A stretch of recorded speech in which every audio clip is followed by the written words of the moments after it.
বিশ্বের ২০% জ্বালানি তেলের ধমনী হরমুজ প্রণালী আজ মার্কিন সাম্রাজ্যবাদ ও ইসরায়েলি আগ্রাসনের গালে এক মোক্ষম চর বসিয়ে দিয়েছে। বিশ্ব ভাবছিল ট্রাম্পের হুমকি আর মার্কিন রণতরীর গর্জন তেহরানকে নত করবে, কিন্তু বাস্তব চিত্র সম্পূর্ণ উল্টো। যে প্রণালী দিয়ে শান্তিকালে বিশ্ব তেল সরবরাহের ১/৫ পার হতো, তা আজ ইরানের সার্বভৌমত্বের এক দুর্ভেদ্য দুর্গে পরিণত হয়েছে।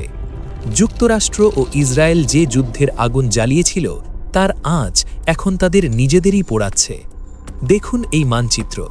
মঙ্গলবার পাকিস্তানের মধ্যস্থতায় একটি যুদ্ধবিরতি ঘোষিত হওয়ার পর বিশ্ব ভেবেছিল সংকট কাটবে, কিন্তু Islamic Revolutionary Guard Corps IRGC যে নতুন মানচিত্র প্রকাশ করেছে, তা আমেরিকার দম্ভকে ধুলোয় মিশিয়ে দিয়েছে। এটি ওমান উপকূলের ঐতিহ্যবাহী পথ ছেড়ে আরও উত্তরে ইরানের উপকূল ঘেঁষে চলে গেছে। কেন?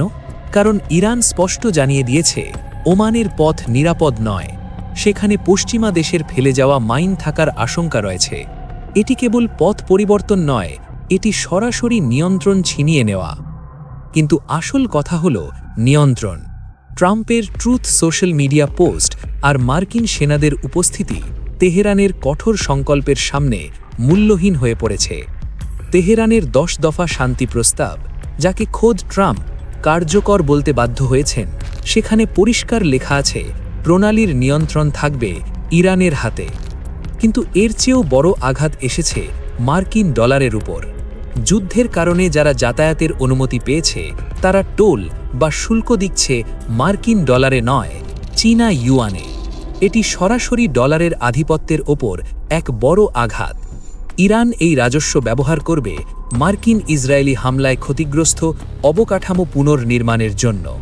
এটি কি কেবল কর, নাকি একটি স্বাধীন দেশের অধিকার? পশ্চিমা সমালোচকরা আন্তর্জাতিক আইনের দোহাই দিচ্ছেন।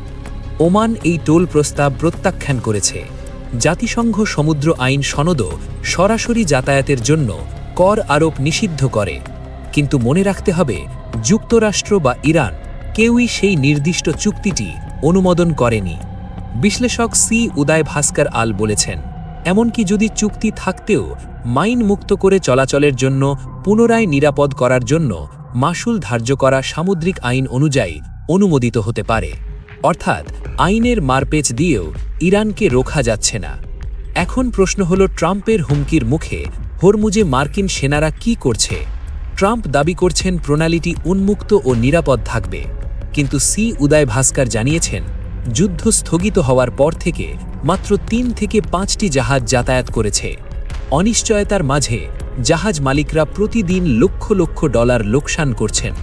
কোটি কোটি ডলারের তেলের জাহাজ যারা পরিচালনা করেন, তারা ট্রাম্পের আশ্বাসের চেয়ে ইরানের সতর্কবার্তাকেই বেশি বিশ্বাস করছেন।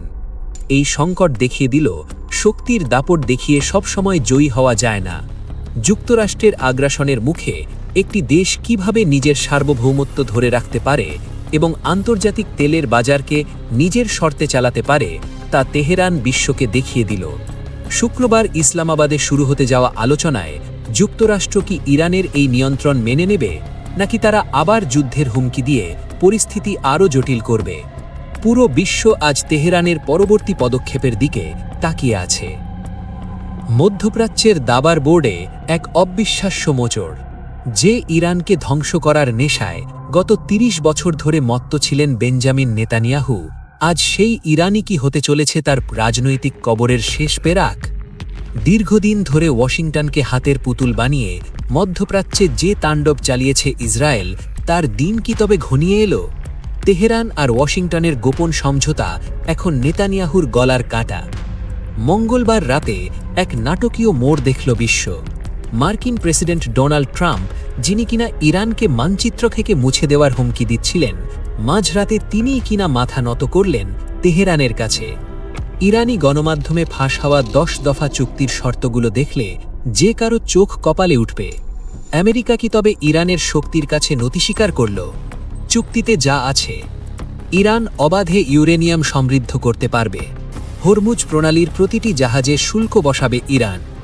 ইসরায়েলি ও মার্কিন হামলার ক্ষতিপূরণ দিতে হবে খোদ ওয়াশিংটনকে। এটি কি সুপার পাওয়ার আমেরিকার এক চরম ঐতিহাসিক আত্মসমর্পণ নয়? নেতানিয়াহুর দম্ভের বেলুন কি তবে ফুটো হয়ে গেছে? লেবানন সীমান্তে যে হিজবুল্লাহকে তিনি পুরোপুরি নির্মূল করার দাবি করেছিলেন, তারা আজ আরও শক্তিশালী। ইসরায়েলি সেনাবাহিনী জনগণকে ধোঁকা দিয়ে বলেছিল হিজবুল্লাহ শেষ, কিন্তু খোদ খামেনিকে হত্যার পরেও দিনে 200 রকেট আছড়ে পড়ছে ইসরায়েলে। নেতানিয়াহু এখন এক অশুভ অক্ষের মুখোমুখি, যারা দমে যাওয়া তো দূর, আন্তর্জাতিকভাবে নিজেদের স্বীকৃতি আদায় করে নিচ্ছে। এখানেই শেষ নয়, নেতানিয়াহুর স্বপ্নের আব্রাহাম চুক্তি এখন আইসিইউতে। আরব দেশগুলো বুঝতে পারছে বিপদে পড়লে আমেরিকা বা ইসরায়েল কাউকেই পাশে পাওয়া যাবে না, বরং হরমুজ প্রণালীর নিয়ন্ত্রণ যখন ইরানের হাতে যাবে, তখন তেল আর গ্যাস রপ্তানির জন্য এই আরব দেশগুলোকেও তেহরানের পা ধরাই লাগবে। সাম্রাজ্যবাদী শক্তির ওপর ভরসা করার পরিণাম এখন হাড়ে হাড়ে টের পাচ্ছে তারা। ঘরের শত্রু এখন বিভীষণ। ইসরায়েলি জনমত জরিপ বলছে নেতানিয়াহুর গদি এখন টলমল। সংখ্যাগরিষ্ঠতার জন্য প্রয়োজনীয় 61টি আসন তো দূর, 50টি পাওয়াও এখন দুষ্কর। হারমান মেলভিলের বিখ্যাত মোবিডিক গল্পের ক্যাপ্টেন আহাবের মতো ইরানকে মারতে গিয়ে নেতানিয়াহু নিজেই এখন অতল সাগরে তলিয়ে যাচ্ছেন। কিন্তু কোনো ঠাসা বাঘ যেমন ভয়ঙ্কর হয়, নেতানিয়াহুও তেমনই। নিজের কুর্সি বাঁচাতে এবং যুদ্ধভাজ ভাবমূর্তি টিকিয়ে রাখতে তিনি এখন মরিয়া হয়ে যুদ্ধবিরতি ভাঙার চেষ্টা করছেন। লেবাননে নির্বিচারে বোমাবালি চালিয়ে তিনি কি আমেরিকাকে ফের এই রক্তক্ষয়ী যুদ্ধে টেনে আনতে পারবেন, নাকি ইতিহাসের আস্তাকুড়েই নিক্ষিপ্ত হবেন এই নৃশংস রাষ্ট্রনায়ক? মধ্যবিত্ত আর নিম্নবিত্তের পিঠ এখন দেওয়ালে ঠেকে গেছে। যে যুদ্ধের দমামা হোয়াইট হাউস থেকে বাজানো হয়েছিল, তার আঁচ এখন আমাদের সবার রান্নাঘরে। ডোনাল্ড ট্রাম্পের ইরান যুদ্ধের ফলে মার্চ মাসে মুদ্রাস্ফীতির পারদ 2% লক্ষ্যমাত্রা ছাড়িয়ে পৌঁছেছে 3.3%। প্রখ্যাত অর্থনীতিবিদ জাস্টিন উলফার্স একে বলছেন চোখ ধাঁধানো এক বিপর্যয়। যুদ্ধের সবচেয়ে বড় ধাক্কা লেগেছে জ্বালানিতে। গত 2 দশকের সব রেকর্ড চুরমার। গ্যাসের দাম বেড়েছে 21.2%, যা 1967 সালের পর এক মাসে সর্বোচ্চ। ঘর গরম করার তেল এবং ডিজেলের দাম 30% বেশি লাফিয়েছে। আমেরিকার যুদ্ধের নেশায় যখন জ্বালানির বাজারে আগুন লেগেছে, তখন তার আঁচ লেগেছে সাধারণ মানুষের পকেটে। শুধু তেল নয়, থালায় ভাতেও টান পড়েছে। গত বছরের তুলনায় কফির দাম প্রায় 19% বেড়েছে। রেস্তোরাঁয় খাওয়া এখন বিলাসিতা হয়ে গেছে। আর বিমান ভাড়ার কথা না বলাই ভালো, এক লাফে 15% বৃদ্ধি।